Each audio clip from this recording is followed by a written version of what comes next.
Baik, kita akan lihat mengenai plasenta secara histologi. Jadi plasenta adalah suatu organ yang berasal dari dua individu yang berbeda, yaitu dari ibu, pars maternal, dan ada bagian yang dari embrio, kita sebut pars fetalis. Ya, pars fetalis ini nanti di saat praktikum kita akan lihat ada lapisan yang namanya di paling atas itu amnion, kemudian di bawahnya ada jaringan pengikat yaitu chorion, kemudian ada tonjolan-tonjolan yang kita sebut sebagai villi choriales. Villi ini dibatasi oleh syncytial trophoblast, yaitu sel yang di lapisan paling luar, dan cytotrophoblast di sebelah dalamnya. Tetapi cytotrophoblast ini tidak sampai akhir kehamilan, dia hanya ada sampai pertengahan trimester 2 kehamilan. Jadi kurang lebih di usia 5 bulan setengah ya, cytotrophoblast. Selanjutnya hanya syncytial trophoblast. Di dalam villi ini atau filus, kalau satu kita sebut filus, terdapat darah dari fetus. Jadi kita sebut darah fetal. Sedangkan di daerah decidua basalis, yaitu daerah endometrium, itu adalah pars maternal, yaitu bagian dari ibu, di mana akan terbentuk lakuna-lakuna dan di dalamnya kita temukan adanya darah maternal. Jadi ada pemisahan antara darah ibu dan darah fetus, ya. Itu kita sebut sebagai barier plasenta. Apa saja barier plasenta ini?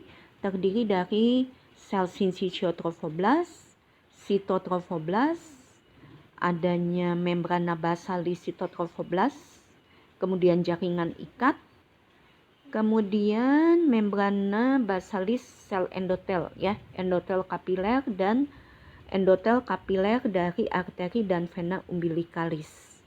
Kita lihat dulu gambarnya. Nah, kita lihat saja di sini. Jadi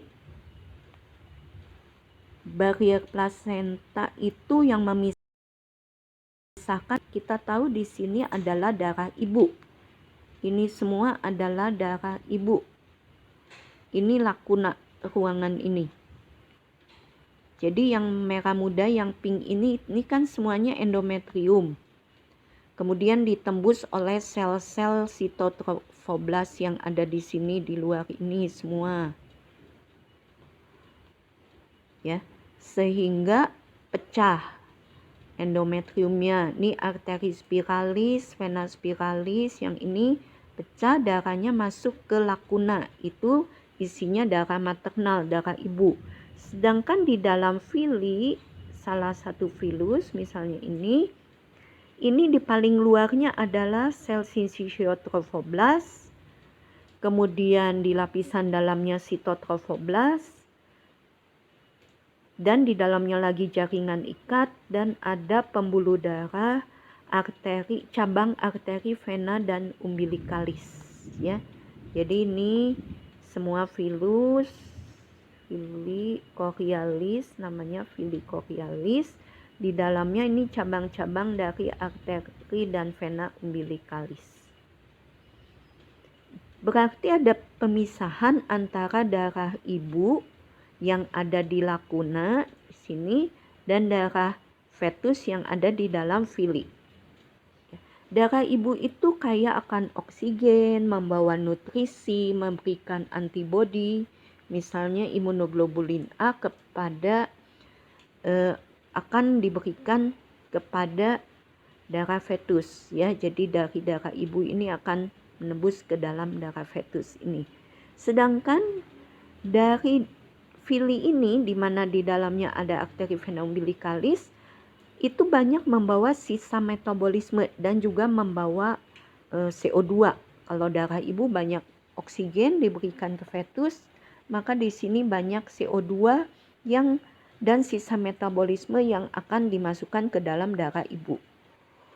Ya.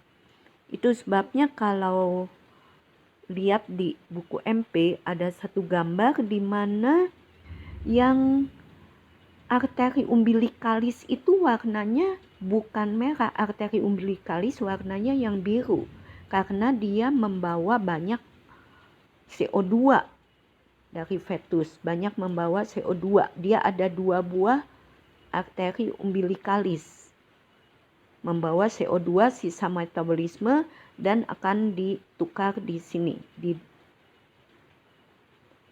sini. Sedangkan vena umbilikalis itu membawa nutrisi yang dari darah ibu untuk diberikan ke fetus. Ini yang warna merah ini, itu adalah vena umbilikalis yang membawa oksigen dan nutrisi untuk diberikan ke fetus. Ya, itu sebabnya warnanya kenapa terbalik.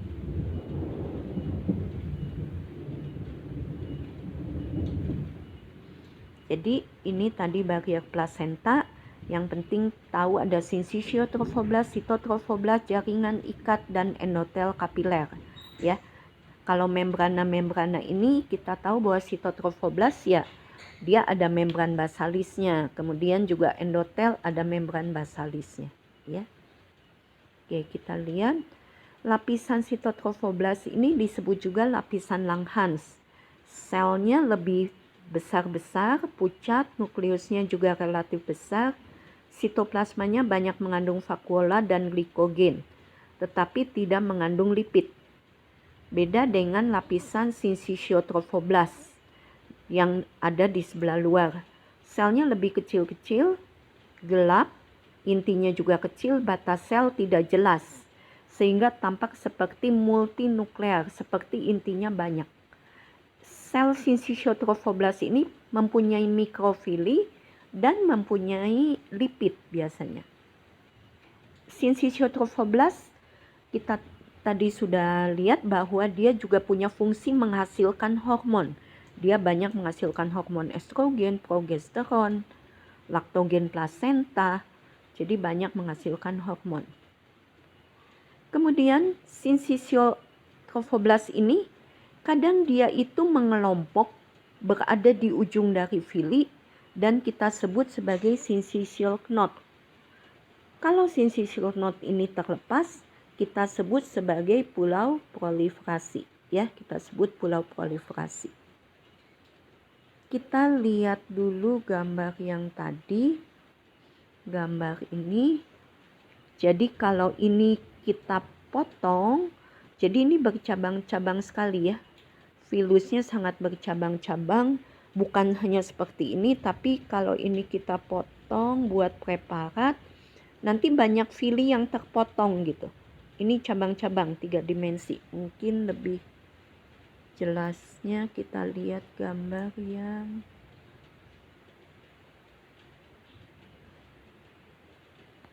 ya ini. Jadi ini kan kita lihat filusnya bercabang-cabang yang warna hijau. Kalau ini kita potong, maka akan tampak banyak potongan fili chorhialis, filus chorhialis, sehingga di preparat histologi yang kita lihat plasenta adalah seperti ini. Seperti gambaran si filus chorhialis itu seperti pulau-pulau ini semua. Ini adalah filus chorhialis karena dia bercabang-cabang lalu dipotong, dibuat preparat. Nah, ini yang kita lihat gambaran plasenta seperti ini, ya.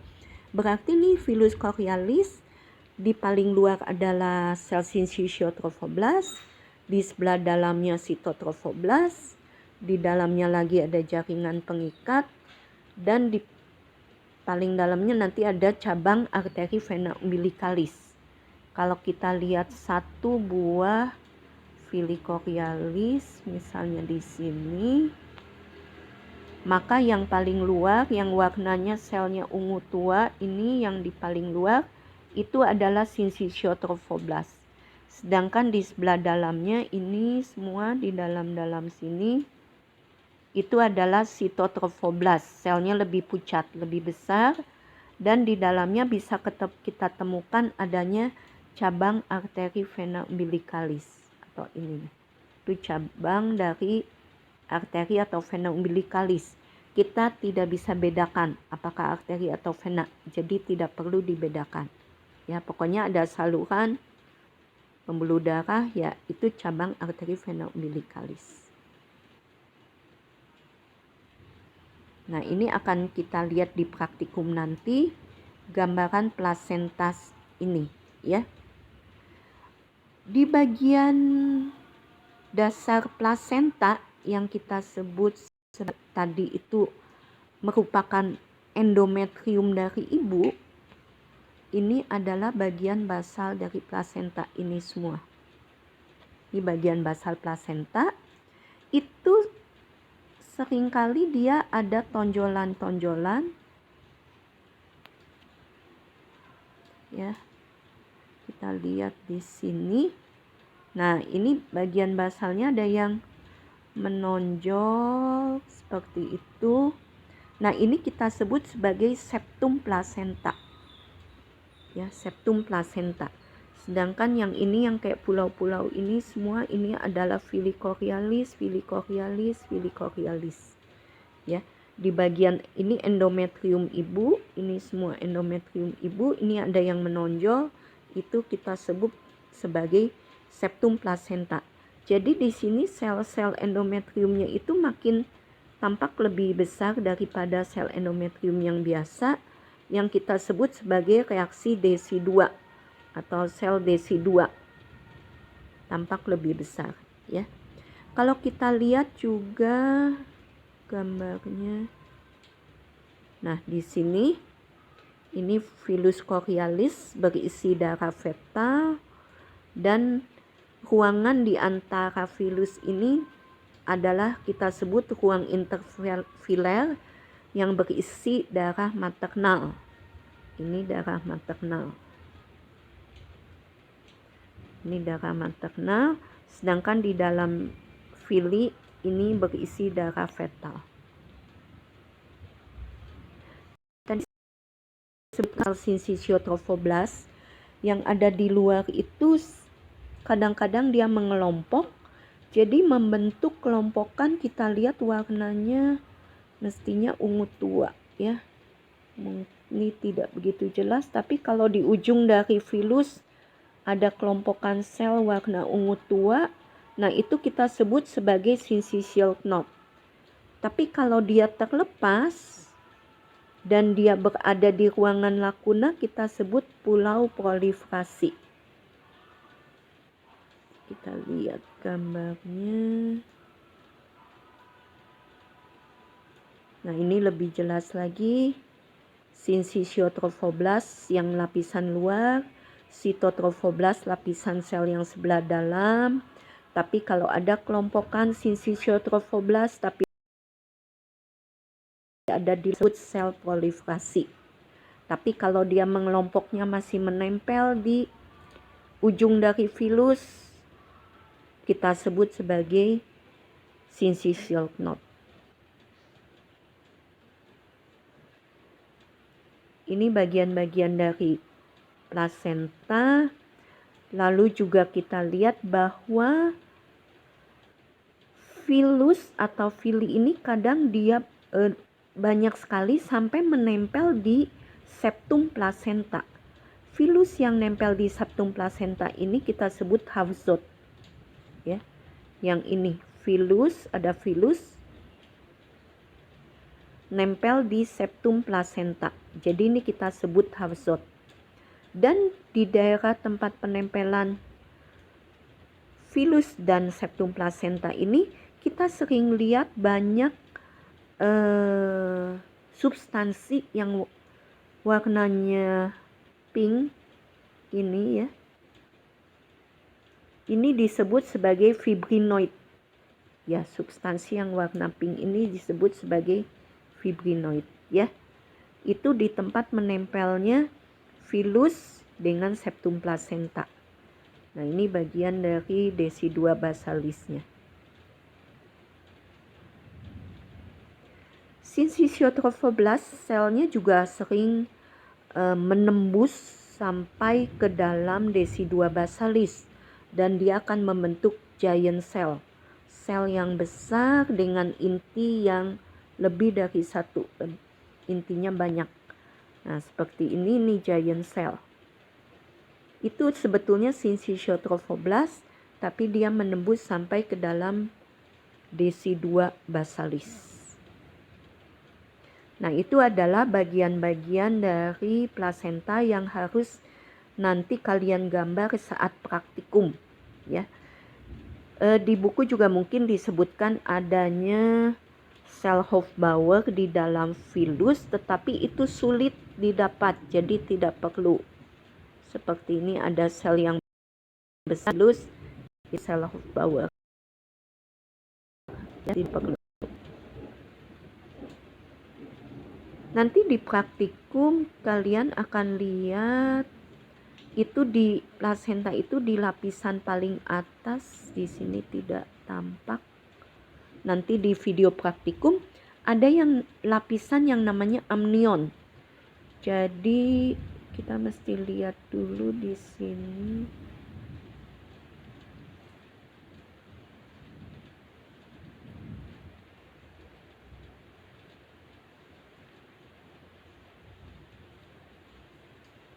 Nah, jadi ada bagian yang disebut lapisan amnion. Itu adalah lapisan sel yang ini. Yang ini. Ini amnion yang membatasi ini. Sorry. Yang hitam ini nih, lapisan ini. Itu amnion. Lalu di dalamnya ada amniotic cavity. Nah, itu yang berisi cairan amnion. Nah, itu yang kalian nanti lihat di praktikum, selapis sel bentuk kuboid itu lapisan amnion, tapi sudah banyak yang rusak, jadi hanya tampak sedikit.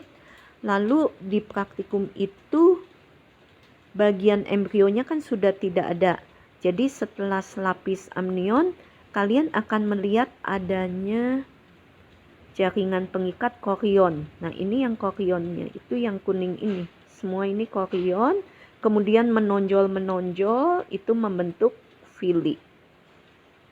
Nah, chorionnya ini membentuk villi, filus chorialis. Tapi kita lihatnya filusnya sudah seperti pulau-pulau tadi, ya. Dan ini adalah bagian desi2. Ibu di mana tadi sudah disebutkan desi2-nya tidak lurus begini, tapi dia ada tonjolan-tonjolan yang disebut septum placenta. Kalau villi-nya nempel di septum placenta namanya Hafsot, ya. Dan diantaranya Hafsot dan septum itu ada fibrinoid. Kalau sel syncytiotrophoblasts menembus sampai ke desi2 basalis, misalnya di sini, akan membentuk giant cell. Itu yang mesti kalian perhatikan nanti saat praktikum plasenta.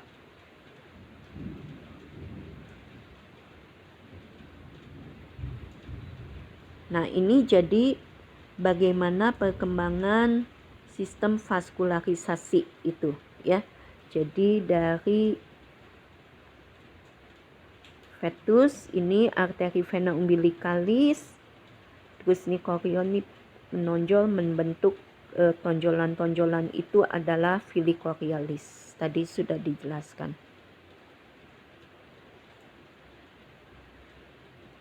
Nah, ini yang tadi saya bilang ada sel Hofbauer di dalam villi chorialis, tetapi ini tidak usah dicari, sulit dapatnya, tetapi giant cell perlu dilihat, ya.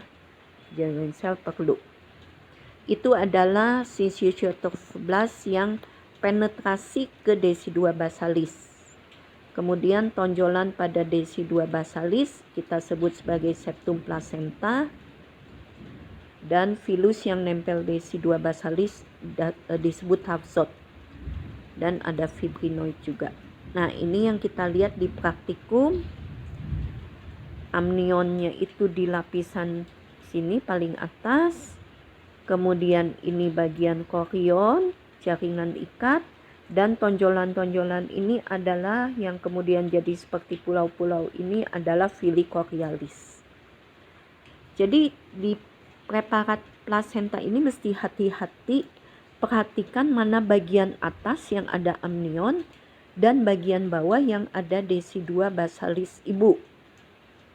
Ya. Ini kalian bisa baca bagaimana darah fetus itu ada 2 buah arteri umbilikalis, kemudian membentuk fili, masuk ke dalam fili, terjadi pertukaran dengan darah ibu yang banyak membawa oksigen dan nutrisi. Ya. Nanti akan masuk ke vena umbilikalis. Jadi vena umbilikalis mengandung oksigen dan nutrisi, sedangkan arteri umbilikalis membawa CO2 dan sisa metabolisme dari fetus. Ini adalah fungsi plasenta, tempat pertukaran zat antara ibu dan anak sebagai barier plasenta supaya menghalangi antigen atau kalau ada mikroorganisme, misalnya ibunya sakit, tidak sampai masuk ke dalam darah fetus. Tetapi biasanya kalau virus seperti ibunya terkena rubella, itu bisa menembus sehingga bisa menyebabkan bayi menjadi cacat. Juga fungsi ketiga sebagai kelenjar endokrin dengan mensekresi HCG, estrogen, progesteron, laktogen plasenta, ya banyak hormon itu oleh sel sinsisio trofoblast. Nah, di gambar ini juga kalian bisa lihat lebih jelas bagaimana pembentukan dari fili chorioalis ini yang bercabang-cabang. Tapi kita tidak melihat seperti pohon ini ya, karena sudah dibuat preparat sehingga dipotong seperti ini dipotong gitu. Ya. Tidak ada embrionya, tetapi kita lihat adanya lapisan amnion yang merah, lalu kita lihat adanya chorion yang warna hijau ini dan fili chorioalis.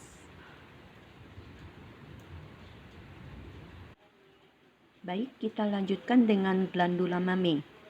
Sejak embrio usia minggu ke-6, maka di linea mamillaris sudah mulai terbentuk bakal menjadi glandula mame.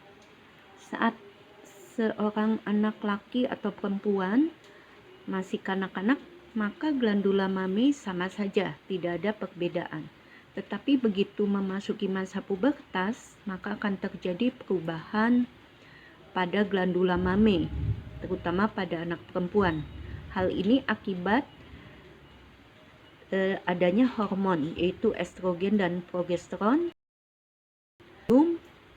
maupun nanti kalau saat hamil dari plasenta, dan juga adanya hormon prolaktin dari anterior hipofise yang berpengaruh terhadap perkembangan dari ductus di glandula mame ini juga dalam produksi ASI.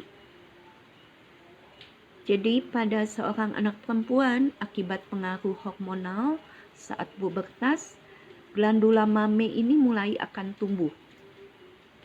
Tetapi bila pada pria terjadi pembesaran glandula mame, ini suatu kelainan yang kita sebut ginekomastia. Glandula mame ini bentuknya adalah suatu glandula tubulo-alveolar kompleks ya. Ingat dulu saat belajar epitel bagaimana bentuk glandula tubulo-alveolar itu. Jadi bentuknya tubulo itu lurus dan alveolar itu ujungnya membulat. Kompleks itu berarti dia bercabang-cabang banyak. Dan dia akan membentuk lobus-lobus, dan yang lebih kecil itu lobulus ya, terdiri 15 sampai 20 lobulus. Nah, di antara lobus-lobus ini jadi ada kelompokan di situ, kelompokan dari ductus itu membentuk suatu lobulus, nanti kelompokan lobulus membentuk lobus. Dan di antara lobus ini terdapat jaringan ikat kolagen dan jaringan lemak. Setiap lobus mempunyai ductus lactiferus yang akan menuju ke bagian papila mame. Jadi nanti di setiap lobus itu ada saluran yang kecil-kecil dulu namanya ductus intralobularis di dalam lobulus, lalu ke ductus interlobularis, akhirnya ke ductus lactiferus itu yang sudah lebih besar duktusnya, akhirnya akan menuju ke papilla mamae. Kemudian di ujungnya sebelum sampai papilla mamae, ductus lactiferus ini akan membesar, agak menggembung, itu disebut sinus lactiferus ya. Akhirnya ductus ini akan keluar melalui papilla mamae. Papilla mamae ini dilapisi oleh epitel berlapis gepeng bertanduk berkeratin, sedangkan sinus dan ductus lactiferus itu epitelnya kuboid atau silindris berlapis. Di daerah di sekeliling papilla mamae ini tampak lebih gelap dan kita sebut sebagai areola mamae karena ini banyak mengandung pigmen. Terlebih pada ibu hamil. Pada ibu hamil maka daerah areola mamae akan tampak lebih gelap daripada biasanya. Dan di bawah areola mamae ini terdapat juga ada glandula sebacea, ada modifikasi dari glandula sudorifera yang kita sebut glandula areolaris Montgomery yang sifatnya apokrin. Masih ingat, apokrin berarti sekretnya keluar dan bagian atas dari sel itu ikut terbawa, ikut rusak. Jadi struktur histologis glandula mamae setelah seorang anak perempuan melewati masa pubertas dibagi dua, ada masa istirahat dan ada masa laktasi ya, yaitu masa aktif. Jadi kalau masa istirahat itu kita sebut juga masa inaktif, sedangkan pada saat menyusui, saat hamil, saat menyusui itu sudah masuk ke masa aktif. Di saat ini masa istirahat atau resting zone, ini hanya ada sistem ductus. Jadi glandula mamae seorang wanita sebelum dia hamil, sebelum sampai menyusui, sebelum hamil dan lanjutnya menyusui, maka semuanya hanya sistem ductus. Tidak ada bagian pars secretoris. Jadi tidak ada di glandula mamae itu bagian yang bisa menghasilkan sekret atau bisa menghasilkan ASI. Ya, jadi seorang wanita kalau belum pernah hamil ya tidak akan glandula mamae-nya bisa menghasilkan ASI. Karena di dalamnya hanya berisi ductus-ductus semuanya, hanya saluran saja. Ductus yang paling kecil itu ductus intralobularis. Kemudian nanti dia akan bersatu membentuk ductus interlobularis di antara dua lobulus. Kemudian nanti bersatu lagi jadi ductus yang lebih besar, namanya ductus lactiferus. Dan selanjutnya sebelum keluar ke papilla mamae, dia menggembung disebut sinus lactiferus. Dan di antara ductus kita lihat banyak jaringan pengikat dan jaringan lemak. Jadi di masa istirahat ini tidak ada yang namanya alveoli secretoris atau pars secretoris ya. Kita lihat di gambar ini.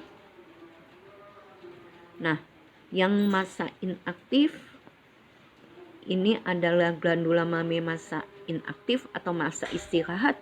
Semuanya hanya ductus, dari ductus yang lebih kecil-kecil, ductus intralobularis. Jadi mungkin di sini ada lobulus, di dalamnya ada ductus. Nanti ini lobulus bersatu membentuk lobus. Di sini juga sama lobulus, nanti akan membentuk lobus. Nah, di antara dua lobus ini itu namanya ductus interlobularis ya. Kita lihat ada contoh di sini, ductus intralobularisnya tidak jelas. Ini juga bisa disebut sebagai ductus interlobularis. Yang ini sebentar. Kemudian ini ductus interlobularis. di atas lobusnya. Nanti dia akan ke ductus yang lebih besar yang akan menuju papilla mamae. Nah, itu adalah ductus lactiferus. Ini lactiferus, ini juga. Dan dia akan menggembung di daerah sebelum menuju ke papilla mamae, itu disebut sebagai sinus lactiferus. Akhirnya akan keluar lewat papilla mamae. Ductus intralobularis itu dan interlobularis itu biasanya selapis silindris, dibatasi oleh epitel selapis silindris, sel selapis silindris. Tetapi kalau ductus lactiferus biasanya sudah epitel yang berlapis silindris atau kuboid karena salurannya lebih besar. Bahkan yang mendekati ke daerah papilla mamae bisa aja ductusnya itu sudah ada epitel yang gepeng berlapis karena udah menuju mau keluar, ya. Itu adalah glandula mamae masa inaktif. Tapi ini adalah gambaran dari glandula mamenya sendiri, tetapi gambaran histologinya nanti kita akan lihat itu sebagai glandula mamae non laktan. Terdiri atas lobus, ada di dalam satu lobus ada beberapa lobulus, dan di dalamnya kita temukan banyak ductus intralobularis, hanya satu atau dua lapis sel kuboid. Ductus interlobularis juga mungkin satu lapis sel silindris, tapi ductus lactiferus itu sudah menjadi silindris berlapis atau bertingkat. Kita lihat di gambarnya.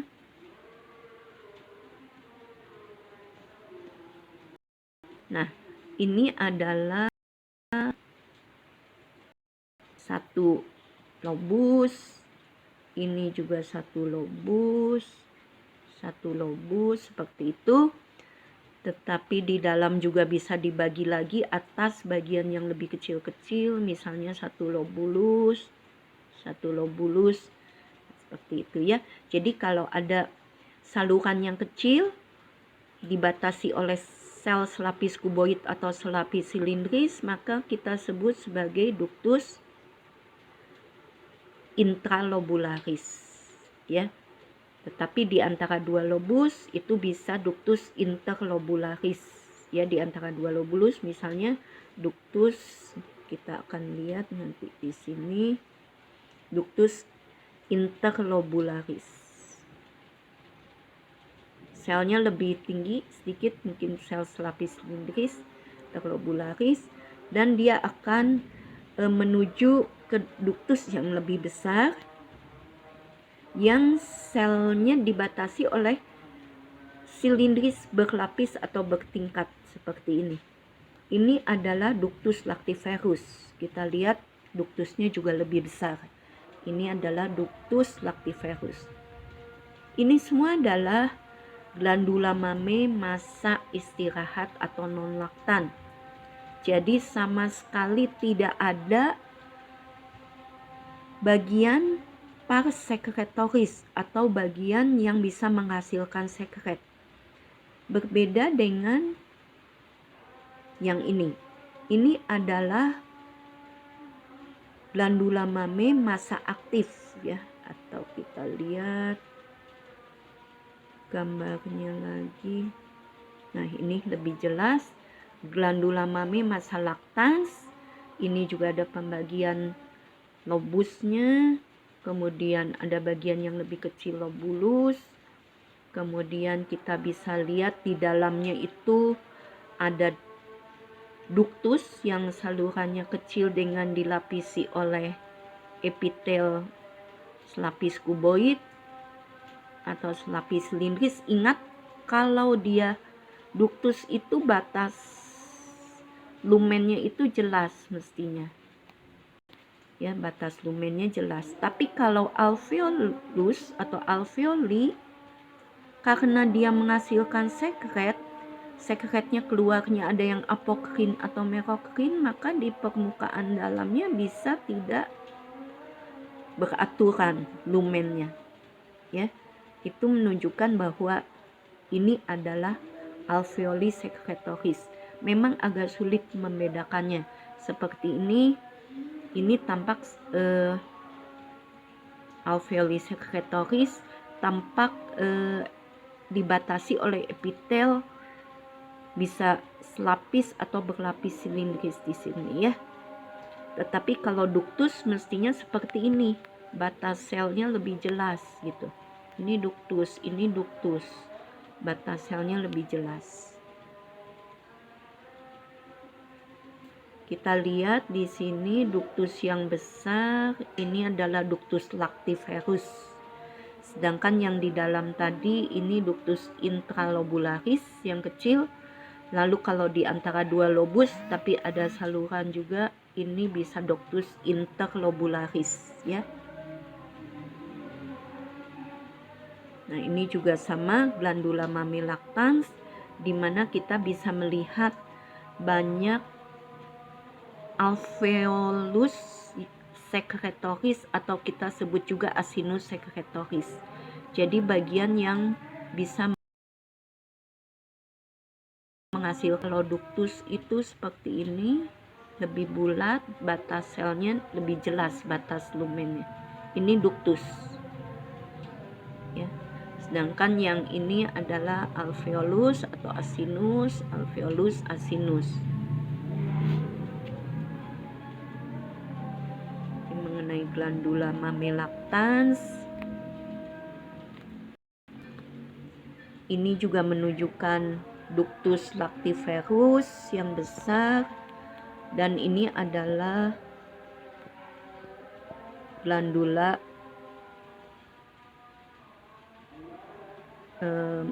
mammae yang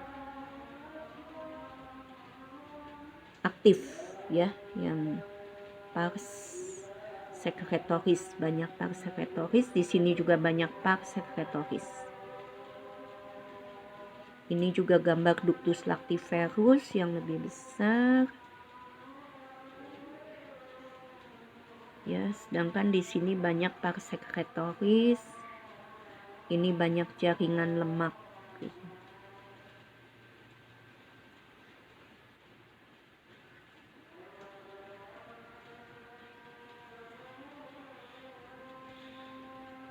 Kalau kita lihat di gambar diagramnya tadi, maka ini adalah glandula mammae masa aktif, di mana di ujung dari ductus ini pars secretoris, ini bagian-bagian acinus atau alveolus kita sebut, yang bisa menghasilkan sekret. Sedangkan yang lainnya itu ductus lactiferus, dan keluar di papilla mammae ya, jadi sangat berbeda.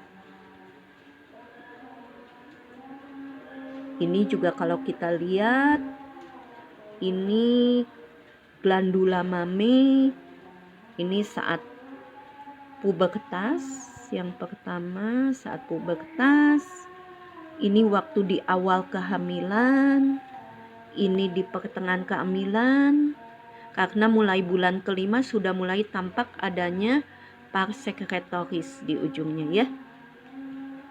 Dan ini adalah sudah masa menyusui, sudah sangat banyak sekali sekret. Nanti setelah itu akan memasuki masa menopause, di mana kembali mengecil kembali glandula mammae ini. Jadi bila seorang ibu hamil di usia kehamilan 5 bulan, itu pun sudah bisa menghasilkan sekret, bisa menghasilkan ASI. Jadi di masa aktif, masa laktasi dipengaruhi oleh hormon estrogen dan progesteron pada masa kehamilan. Di ujung saluran mulai tumbuh alveolus secretoris. Kehamilan 5 bulan telah penuh berisi alveoli ya, di usia kehamilan 5 bulan. Alveolus itu biasanya epitelnya selapis kuboid dan juga adanya sel myoepitel, tapi itu suatu sel yang ada di luar dari alveolus. Ingat dulu waktu belajar epitel, yaitu sel yang bisa kontraksi supaya alveolus itu nanti bisa mengeluarkan sekretnya. Di akhir bulan ke-6 kehamilan, alveolus ini sudah penuh berisi sekret, tetapi bukan ASI. Di awal adalah kolostrum. Nanti setelah beberapa hari melahirkan, barulah akan diproduksi prolaktin dari glandula hipofise anterior, barulah dihasilkan ASI. Ya, di sini baru akan dihasilkan ASI untuk menggantikan kolostrum. Kurang lebih hari ketiga atau keempat setelah melahirkan. Jadi di awal itu kolostrum. Tetapi kolostrum ini justru mengandung antibodi. Kalau zaman dulu ibu saat setelah melahirkan, kolostrumnya malah kadang dibuang, katanya itu bukan ASI, jadi tidak diberikan ke bayinya, padahal itulah sumber dari banyaknya antibodi untuk bayinya. Ya.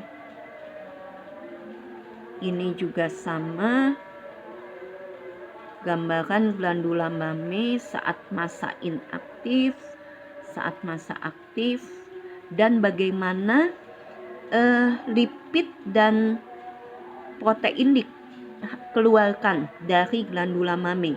Jadi kalau lipid dia akan keluarnya secara apokrin, ada bagian atas dari sel yang rusak, sedangkan protein dikeluarkan secara merokrin.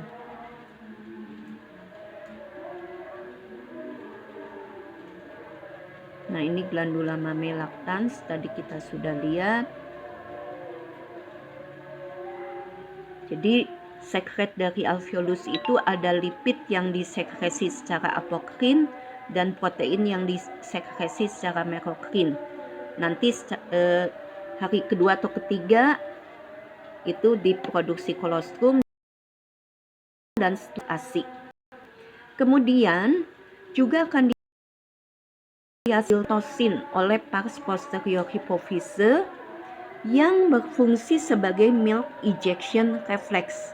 Jadi dengan bayi mengisap pada papila mame ibu, ini akan menghasilkan milk ejection reflex yang menyebabkan ASI akan diproduksi terus karena diproduksinya oksitosin.